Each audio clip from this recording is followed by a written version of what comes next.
આજરોજ સ્થાનિક સ્વરાજની ચૂંટણીના પરિણામો આવ્યા છે। એમાં મહીસાગર જિલ્લાની 3 નગરપાલિકામાં ભારતીય જનતા પાર્ટીનો ભગવો લહેરાયો છે।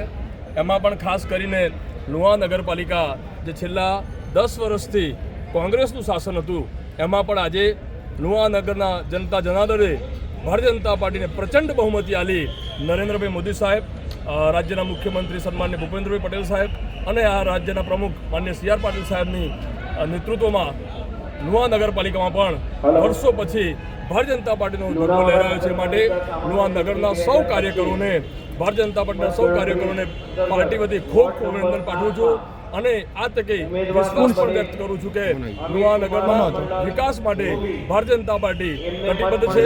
આગામી દિવસોમાં લુણા નગર એ રાજ્યના શ્રેષ્ઠ નગરોમાં સ્થાન પામશે, એ પ્રમાણે નગરના અમારા સૌ કોર્પોરેટરો કામ કરશે।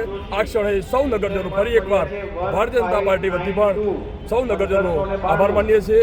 આ તકે અમારા નગરના પ્રમુખ સન્માનીય ભાઈ રુસિનભાઈ અને સૌ અમારા સ્નેહલભાઈ પાઠક સાહેબ, સૌ લોકોએ પણ ખૂબ મહેનત કરી અને નગરમાં ભારતીય જનતા પાર્ટી પ્રચંડ વિજય બન્યો છે। અમે 1-2 સીટો 10 મતોથી પણ હાર્યા છીએ, છતાં પણ ભારતીય જનતા પાર્ટી લુણા નગરમાં 20 સીટો પર ચૂંટણી લડી હતી અને 17 સીટો પર ભારતીય જનતા પાર્ટીનો વિજય થયો છે। ત્યારે ભારતીય જનતા પાર્ટીના સૌ કાર્યકરોને ફરી એકવાર ખૂબ ખૂબ અભિનંદન પાઠવું। ભારત માતા કી જય। 800 ઉમેદવાર નંબર 6 નીરુબેન પ્રવીણચંદ્ર પંચાલ, એમને મત